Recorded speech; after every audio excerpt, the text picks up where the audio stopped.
Okay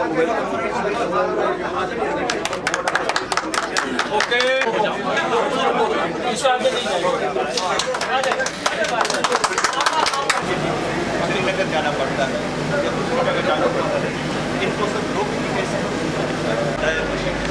even -10 centigrade ये सब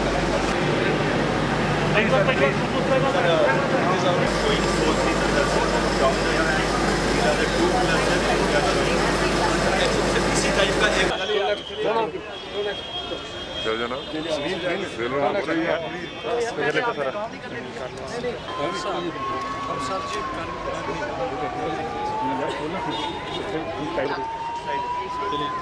इससे फर्क आ जाएगा।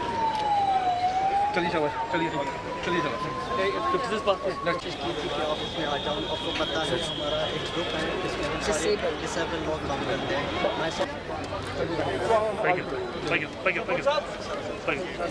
नमस्कार सर, मुझे एक रिक्वेस्ट है आपका।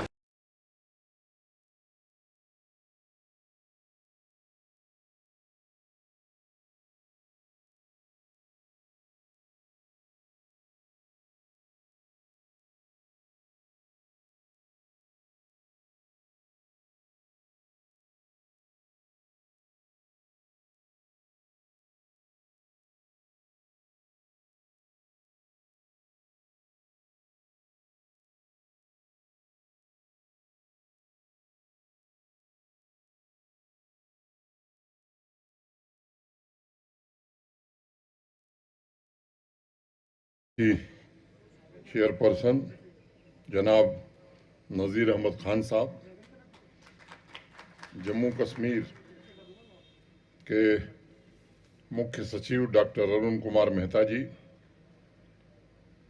Jammu Kashmir Khadi village industry board की vice chairperson doctor Heena Bhat ji, additional chief secretary finance and industry Shri Vivek Bhardwaj ji, industry और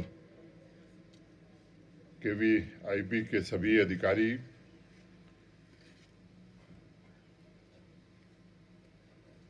यहाँ पर उपस्थित यूटी प्रशासन के हमारे सभी वरिष्ठ अधिकारीगण, कन्हीमा गांव में उपस्थित सभी आर्टिजन, देवियों, सज्जनों तथा मित्रों, आज मागम बडगाम में सोजनी हस्तशिल्प स्फूर्ति क्लस्टर का उद्घाटन करने का मुझे सौभाग्य प्राप्त हुआ। इस अद्भुत कला की मार्केटिंग के लिए ई-कॉमर्स वेबसाइट का लॉन्च तथा यहाँ कन्हामा में कलाकारों से सीधा संवाद मेरे लिए अत्यंत ही बेहतरीन अनुभव है। पिछले 2 सालों में कोरोना महामारी की वजह से हैंडीक्राफ्ट सेक्टर में जो समस्या आई है, उसके समाधान पर कई बैठकें पिछले दिनों प्रशासन के स्तर पर हुई, कई निर्णय लिए गए और मैं एक बात कह सकता हूं कि उसके केंद्र में हमारे आर्टिजन थे, जिन्होंने हिंदुस्तान की सांस्कृतिक विरासत को अपनी रचनात्मक प्रतिभा से अभी तक जिंदा रखा है। और सबसे बड़ी बात यह है कि तमाम चुनौतियों के बावजूद विभिन्न कलाओं की शुद्धता को बनाए रखने में भी वो सक्षम रहे हैं। इसके लिए मैं उनको हृदय से बधाई देना चाहता हूँ। मित्रों, इस साल फरवरी में हैंडीक्राफ्ट सेक्टर के कई जाने माने कलाकारों को जम्मू राजभवन में मुझे सम्मानित करने का अवसर मिला था। मेरी ख्वाहिश थी उस दिन से ही कि बीरवा तथा कन्हामा के क्षेत्र में एक दिन आप सबसे मुलाकात हो। मैं आभारी हूं हिना भट्ट जी का, जिनके कारण ये संभव हो सका। हस्तशिल्प कारीगर विशुद्ध रूप से परंपराओं, रीति रिवाजों तथा संस्कृतियों का प्रतिनिधित्व करने के साथ साथ आवाम और यूटी के समृद्धि का ताना बाना भी बुनते हैं। अनेक प्रोफेशन में परिवर्तन होता है, स्किल बदलते रहते हैं, लेकिन हस्तशिल्प एक ऐसा प्रोफेशन है जिसमें हम निरंतरता देखते हैं। इसका सबसे बड़ा कारण यह है कि हस्तशिल्प के काम में लगे हाथों में दैवीय कृपा होती है। मैंने अगर मैं आपकी भाषा में कहूं तो कुछ ऊपर वाले परवरदिगार का करिश्मा होता है। और यही कारण है कि सोजनी कला में एक साधारण सा दिखने वाला धागा सुंदरता के प्रतीक में बदल जाता है और अपने डिजाइनों के जरिए साधारण से दिखने वाले साल में भी जादू भरने का काम करता है। कुछ महीने पहले अखबार में मैंने पढ़ा था कि वीरवार के पुरस्कार विजेता कारीगर बशीर अहमद भट्ट साहब एक साल पर पिछले 3 सालों से सोजनी कढ़ाई का काम कर रहे हैं। अब आप स्वयं विचार करिए, ये किसी तपस्या से कम नहीं है। जब से मुझे यहाँ आने का अवसर मिला है तब से हम सब कोशिश कर रहे हैं कि जम्मू कश्मीर हैंडीक्राफ्ट के एक मजबूत गढ़ के रूप में स्थापित हो। कश्मीर के कारीगर हों या जम्मू के कारीगर हों, उनके परिवार वालों की समृद्धि, इस कला के व्यापार पर ध्यान केंद्रित किया जाए, ये कोशिश की जा रही है।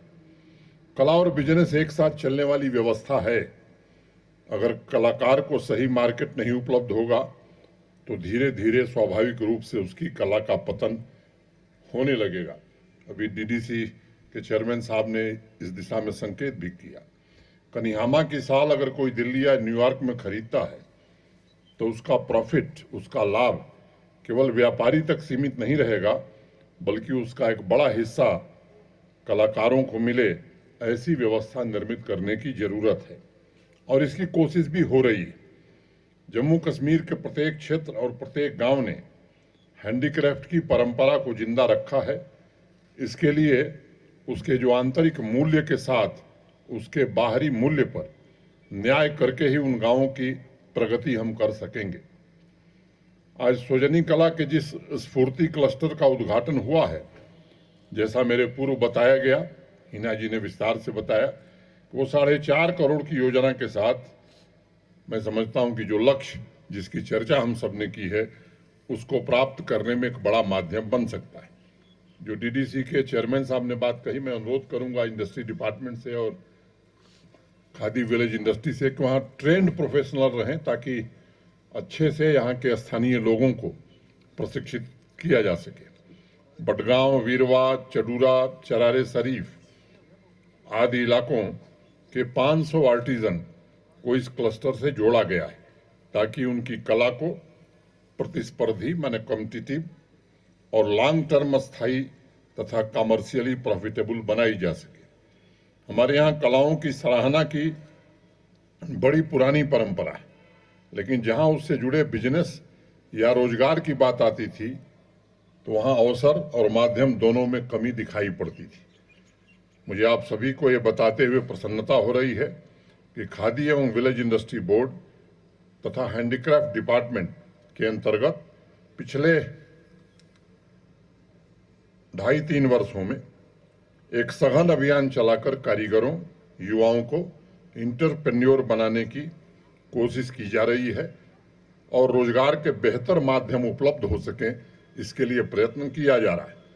आज एक कारीगर तथा एक इंटरप्रेन्योर को प्रधानमंत्री एम्प्लॉयमेंट जनरेशन प्रोग्राम PMEGP के तहत बेहतरीन प्रदर्शन के लिए सर्टिफिकेट दिए गए हैं।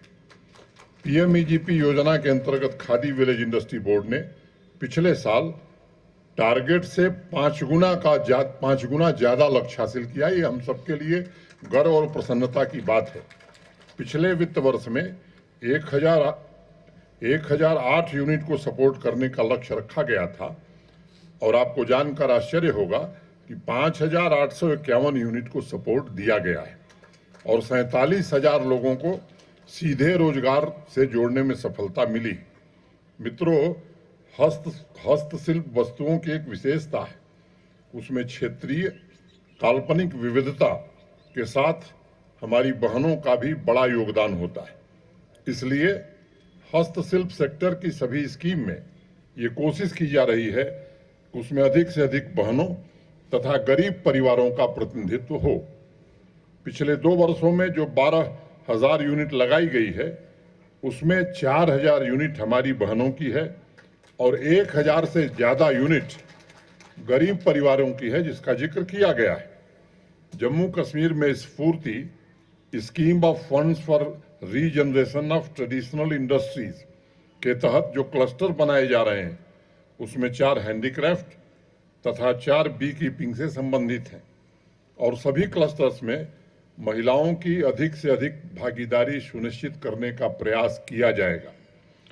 इन सभी क्लस्टर्स को स्थापित करने में लगभग 24 करोड़ रुपए खर्च किए जा रहे हैं, जो इन ग्रामीण उत्पादों को बेहतर प्रोडक्शन तथा मार्केटिंग से जोड़ सकेंगे। मित्रों, स्फूर्ति स्कीम पर देश भर में काफी अध्ययन किया गया है, कई थर्ड पार्टी रिसर्च भी कराए गए हैं और उसके बाद ये निर्णय लिया गया है कि मार्केट तक पहुंच बढ़ाने और अच्छा प्रॉफिट सुनिश्चित करने के लिए हैंडीक्राफ्ट तथा समाज कल्याण की अन्य योजनाओं का भी लाभ आर्टिजन्स को दिया जाएगा। अब सभी आर्टिजन्स के हेल्थ इंश्योरेंस के साथ यूटी प्रशासन तथा भारत सरकार की योजनाओं का लाभ इन क्लस्टर से जुड़े हुए लोगों को भी मिलेगा। क्लस्टर्स के अलावा भी जितने हमारे कारीगर या आर्टिजन स्वतंत्र रूप से काम कर रहे हैं उनको भी कभी भी वित्तीय सहायता की कठिनाई नहीं आएगी। जैसा अभी डॉक्टर मेहता ने बताया, इसको निश्चित रूप से हम सब सुनिश्चित करेंगे। मैं इस इलाके के युवाओं का भी आह्वान करना चाहता हूं कि अगर आप हस्तकला से संबंधित कोई रोजगार शुरू करना चाहते हैं तो आपके स्किल डेवलपमेंट, कैपेसिटी बिल्डिंग तथा ग्लोबल प्लेटफॉर्म उपलब्ध कराने में प्रशासन आपके साथ कंधे से कंधा मिलाकर हर प्रकार की मदद करेगा। मैं समझता हूं आज विकास संबंधी जो प्रयास प्रशासन और सरकार की तरफ से किए जा रहे हैं उसका एक महत्वपूर्ण लक्ष्य है कैसे लोगों की तरक्की हो जो हमारी परंपरागत संस्कृति को बचाए हुए। हर एक योजना में ये सुनिश्चित किया गया है कि विकास की प्रक्रिया ऐसी होगी जिसमें सभी वर्ग की संस्कृति के सर्वोत्कृष्ट तत्वों का समावेश हो। इसलिए कश्मीर के विश्व प्रसिद्ध कारपेट के लिए QR कोड लॉन्च किया गया। अब उसका लाभ सीधे तौर पर कारपेट मैन्युफैक्चरर्स को दिखाई पड़ रहा है। दुनिया के बाजार में जो हैंडमेड कारपेट हम यहाँ बनती है और मशीन मेड कारपेट का अंतर ही नहीं होता। अब QR कोड के कारण फिर हम उस पुरानी परंपरा की तरफ लौट रहे हैं। मैं उम्मीद करता हूं कि एक समय था जब कारपेट सबसे ज्यादा एक्सपोर्ट कश्मीर से होती थी, वो लक्ष्य भी हम आने वाले 3-4 वर्षों में प्राप्त कर सकेंगे ताकि यहाँ के लोगों में खुशहाली आ सके। Indian institute of corporate technology ने कश्मीरी कारपेट को प्रमोट करने के लिए GI सर्टिफिकेशन, टेस्टिंग, लेबलिंग और ट्रेनिंग के दिशा में भी अनेक महत्वपूर्ण कदम उठाए हैं। हैंडीक्राफ्ट प्रोडक्ट्स के एक्सपोर्ट को बढ़ावा देने के लिए इंडस्ट्री डिपार्टमेंट ने एक्सपोर्ट इंसेंटिव स्कीम भी शुरू की है, जिसमें GI सर्टिफाइड प्रोडक्ट्स के कुल वॉल्यूम पर 10% का इंसेंटिव दिया जा रहा है। और मैं ये कहना चाहता हूं कि देश के किसी राज्य में 10% का इंसेंटिव नहीं है, केवल जम्मू कश्मीर दे रहा है। कारपेट हो, पश्मीना हो, नमदा हो, पेपर मासी हो, कॉपरवेयर से जुड़े तमाम क्षेत्रों को पिछले 2-2.5 वर्षों में रिवाइव करने की ईमानदारी से कोशिश की जा रही है। हैंडीक्राफ्ट तथा हैंडलूम डिपार्टमेंट के साथ 53,000 कलाकारों को, जिसका जिक्र आप करे, तो रजिस्टर किया जा चुका है ताकि उन तक सभी सुविधाओं को बिना किसी दिक्कत और भेदभाव के पहुंचाया जा सके। जो लोग रजिस्टर्ड नहीं हैं, अपने अधिकारियों से मेरा विनम्रतापूर्वक आग्रह होगा कि इस काम को युद्ध स्तर पर करने की जरूरत है। और आपसे भी मैं आग्रह करना चाहूंगा कि आपके जो साथी, जो भाई बहन अभी तक रजिस्टर नहीं हुए, कृपा करके उन्हें रजिस्टर कराइए। रजिस्टर होने के बाद ढेर सारी जानकारियां उनको स्वतः मिलेंगी, स्कीमों के ढेर सारे फायदे उन्हें स्वतः मिलने लगेंगे। जो प्रोडक्ट हमारी जड़ों, हमारी पहचान का प्रतिनिधित्व करते हैं, उनके लिए हमारी नैतिक जिम्मेदारी बनती है और इस दायित्व को निभाने के लिए जिन ठोस उपायों की जरूरत है, हम सब लोग संकल्पित हैं उन ठोस उपायों को आपके बीच लाने के लिए। National Institute of Fashion Technology NIFT Srinagar के साथ मिलकर हैंडीक्राफ्ट प्रोडक्ट्स के इनोवेटिव और किफायती पैकेजिंग पर एक प्रोजेक्ट अभी पिछले दिनों पूरा किया गया है। प्रोडक्ट्स की अच्छी डिजाइन वाली पैकेजिंग का होना भी उतना ही आज जरूरी हो गया है जितनी की अच्छी डिजाइन का, और मैं समझता हूं कि इसके कारण बेहतरीन मार्केटिंग में भी लोगों को काफी सहयोग मिलता है। 2 दशक पहले मशीनीकरण तथा उदारीकरण के चलते अनेक लोगों ने आशंका व्यक्त की थी कि हस्तशिल्प हाथ की कला कहीं लुप्त न हो जाए। जम्मू कश्मीर में जिस प्रकार से हैंडलूम, हैंडीक्राफ्ट डिपार्टमेंट, खादी ग्रामोद्योग विभाग तथा सेल्फ हेल्प ग्रुप्स ने मिलकर काम किया है और विदेशों में भी जम्मू कश्मीर के क्राफ्ट की जिस तरह से मांग बढ़ी है, उन्होंने इन सभी आशंकाओं को निर्मूल सिद्ध किया है। मेरा सभी संबंधित डिपार्टमेंट से निवेदन होगा कि बुनकरों और हस्तशिल्पियों के लाभ की जितनी भी योजनाएं, उनकी लगातार समीक्षा होनी चाहिए और लाभ लोगों तक पहुंच रहा है कि नहीं पहुंच रहा है, इसका एक संस्थागत स्वरूप भी बनाना चाहिए। संस्थागत सहायता और बाजार व्यवस्था से ही जम्मू कश्मीर की इन बेहतरीन कलाओं को और अधिक पनपने का अवसर मिलेगा। अभी थोड़ी देर पहले जब मैं कन्हियामा के हैंडलूम स्टॉल्स को देख रहा था, तब 2 चीजें मेरे ध्यान में आई। हस्तशिल्प में गुणवत्ता का स्तर तथा उत्पादकता में सुधार बनाए रखना, ये ब्रांडिंग के लिए आवश्यक है। मैं जहां से आता हूं, उत्तर प्रदेश का एक छोटा सा जिला है गाजीपुर, बगल में बनारस है। बनारसी साड़ी कभी पूरे देश में बड़ी प्रसिद्ध हुआ करती थी और उत्तर प्रदेश, बिहार या देश के उत्तर भारत के ढेर सारे इलाके के लोग जब शादी विवाह होता था साड़ी खरीदने बनारस ही जाते थे। अब उन्होंने अपनी डिजाइन नहीं बदली, मांग के हिसाब से, समय की मांग के हिसाब से तब्दीली नहीं की। परिणाम ये हुआ कि साड़ी का मार्केट बनारस से सूरत शिफ्ट हो गया। अब फिर बनारस के लोग उस दिशा में आगे बढ़ रहे हैं। तो इसलिए हमको भी ये ध्यान रखना होगा कि जब पूरी दुनिया में बड़ी बड़ी ई-कॉमर्स कंपनियां विश्व के कोने कोने से ग्रामीण कला के प्रोडक्ट्स को कंज्यूमर को उपलब्ध करा रही हैं, उस स्थिति में हमारे लिए आवश्यक है कि परंपराओं का भी हमें ध्यान रखना है और बाजार की जरूरतों का भी उतना ही ध्यान रखना होगा। तब जाकर के मैं समझता हूं कि एक अच्छी स्थिति हम बना सकते हैं। इसका एक उत्कृष्ट उदाहरण कन्हियामा गांव है। हैंडलूम विलेज घोषित होने के बाद कन्हियामा, मैं कह सकता हूं कि विश्व के क्राफ्ट पर आज मौजूद हो गया है और यहाँ मशहूर कनी साल की ट्रेनिंग के स्तर में भी काफी सुधार आया है। कन्हियामा से प्रेरणा लेते हुए ऐसी व्यवस्था का निर्माण आने वाले दिनों में अन्य गांवों में भी इंडस्ट्री डिपार्टमेंट को करने की जरूरत है, ताकि दशकों से इन कलाओं से जुड़े कारीगरों को सम्मान तथा उनका हक दिलाया जा सके। हमें इस बात को हमेशा याद रखना चाहिए कि वैश्विक बाजार में जब भी जम्मू कश्मीर के हैंडलूम, हैंडीक्राफ्ट के प्रोडक्ट्स की प्रशंसा की जाती है, तो स्वाभाविक रूप से उन कारीगरों की, उन आर्टिजन्स की प्रशंसा होती है जिन्होंने बड़ी बड़ी मेहनत से, बड़ी लगन से उसे बनाया होता है। जिस प्रकार सोजनी के लिए मार्केट डेवलपमेंट स्ट्रेटजी तैयार की गई है, उसकी ब्रांड बिल्डिंग की जा रही है, उसी तरह अन्य हस्तशिल्प के प्रोडक्ट के लिए भी इसी तरह की प्रतिस्पर्धा की भावना से हमें काम करने की जरूरत होगी। देश विदेश के बड़े एयरपोर्ट हों, शॉपिंग मॉल हों, ई-कॉमर्स साइट हों, जम्मू कश्मीर की खूबसूरत कला की विजिबिलिटी हम अधिक से अधिक बढ़ा सकें, चाहे वो श्रीनगर हाट हो या जम्मू हाट हो। देश भर में जो एग्जीबिशन लगते हैं या विदेशों में भी जो एग्जीबिशन लगते हैं, वहाँ हमारे आर्टिजन्स को मौका मिले कि जा करके अपनी चीज़ों को दिखा सकें, ताकि उन्हें अच्छा मार्केट मिल सके। ये व्यवस्था प्रशासन नियमित रूप से करेगा। जितने भी नामी गिरामी कलाकार हैं, उनको उस प्रोडक्ट के साथ एसोसिएट करने की जरूरत है। मैं खादी तथा विलेज इंडस्ट्रीज एवं हैंडीक्राफ्ट डिपार्टमेंट से अनुरोध करूंगा कि अपनी मार्केटिंग स्ट्रेटजी में समयानुसार परिवर्तन लाने के लिए अगर जरूरत हो तो प्रोफेशनल्स की मदद हमें लेने की आवश्यकता है, ताकि उत्पादों को मार्केट में हम उचित स्थान दिला सकें। मैं यहाँ मौजूद सभी आर्टिजन भाइयों बहनों से कहना चाहता हूँ कि हस्तशिल्प को मैं निजी तौर पर सिर्फ कोई प्रोडक्ट बनाने या उसकी मार्केटिंग की तरह से नहीं देखता।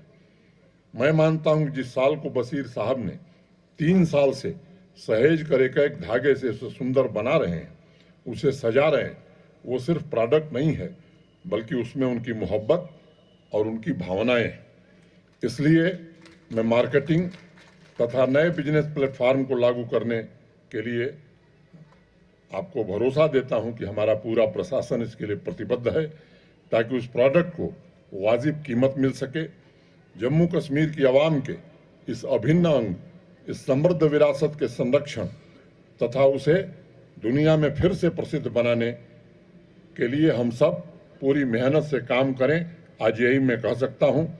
हस्तशिल्प के लिए बाजार की बेहतर व्यवस्था, ज़्यादा से ज़्यादा रोजगार के अवसर, बिना तकलीफ के घर बैठे आर्थिक सहायता, डिज़ाइन का सपोर्ट, स्किल डेवलपमेंट, क्लस्टर्स की कैपेसिटी बिल्डिंग जैसी सहूलियतें आप तक पहुंचाने के लिए प्रशासन प्रतिबद्ध है और इसे बिना रुके हम आगे करते जाएंगे।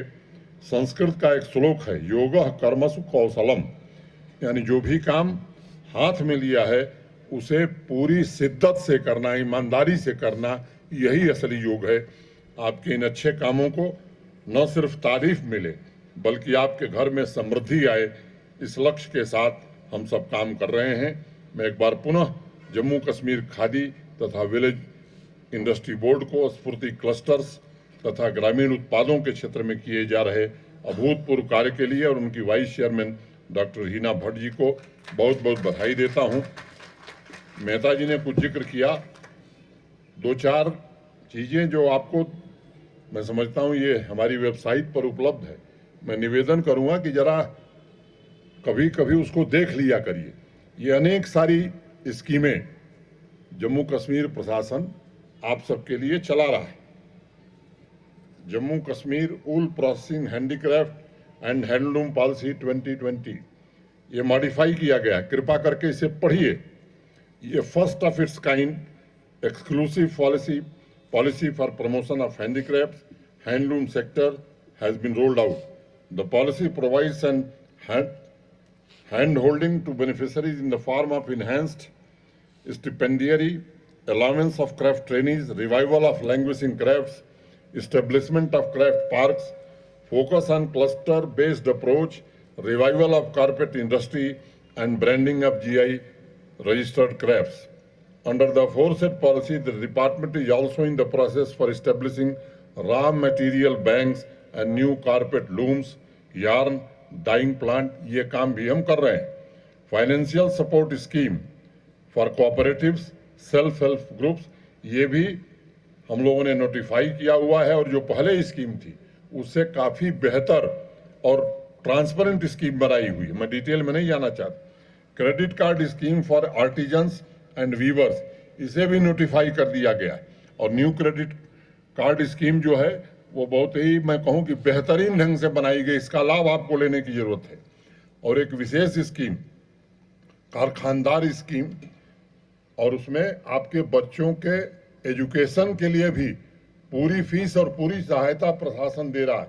तो मैं आपसे निवेदन करूंगा कि हम सब ने कोशिश की है कि अधिक से अधिक आपको सहायता मिले। आप सबसे मेरा निवेदन है कि आप इन योजनाओं का लाभ लें। इंफ्रास्ट्रक्चर डेवलपमेंट में भी अनेक काम किए गए। कश्मीर हाट का मैंने जिक्र किया, अब वो आपके लिए तैयार है। जम्मू हाट भी बन के तैयार है। Showroom cum interception centre of JKI completed and inaugurated on 9 July 2021. Government silk factory Rajbagh बाढ़ में बह गया था, वो भी फर्स्ट फेज उसका पूरा हो गया है। सेकेंड फेज का काम भी हम लोग जल्द पूरा करेंगे। एक्सपोर्ट कम लाइसेंस सेंटर नई दिल्ली में हम लोगों ने बनाया हुआ। तो ये जो स्थान है ये आप ही के लिए बनाए गए और मैं आपसे निवेदन करता हूं कि इस पर सबसे पहला हक आपका है। इन स्थानों पर आप आइए और निश्चित रूप से इसका पूरा लाभ उठाइए। इतनी ही बात कहता हुआ मैं आप सबके प्रति हृदय से कृतज्ञता ज्ञापित करता हुआ उम्मीद करता हूं कि आने वाले दिनों में एक संकल्प जो हम सबका है कि अधिक से अधिक लोगों को रोजगार से जोड़ा जा सके। एक बात पर मुझे आश्चर्य होता है, वो ये होता है कि यहाँ पता नहीं कौन सी बात दिमाग में घुस गई है कि पढ़े लिखे नौजवान जो अच्छा व्यवसाय कर सकते हैं वो सरकारी नौकरी के ही चक्कर में पड़े रहते हैं। एक दिन रजौरी से एक नौजवान आया मेरे पास, मैं बात कर रहा था तो मैंने पूछा क्या की हो, कहा साहब एमटेक की। हमने कहा कहाँ से, कहा बेंगलोर से। हमें अभी क्या कर रहा, कहा इंतजार कर रहे हैं कि कब जूनियर इंजीनियर की पोस्ट एडवर्टाइज हो, 4 साल से घर बैठ के इंतजार कर रहे हैं। अब वो एमटेक पास बेंगलोर से पढ़ा हुआ लड़का 4 साल में तो कहाँ पहुंच गया होता।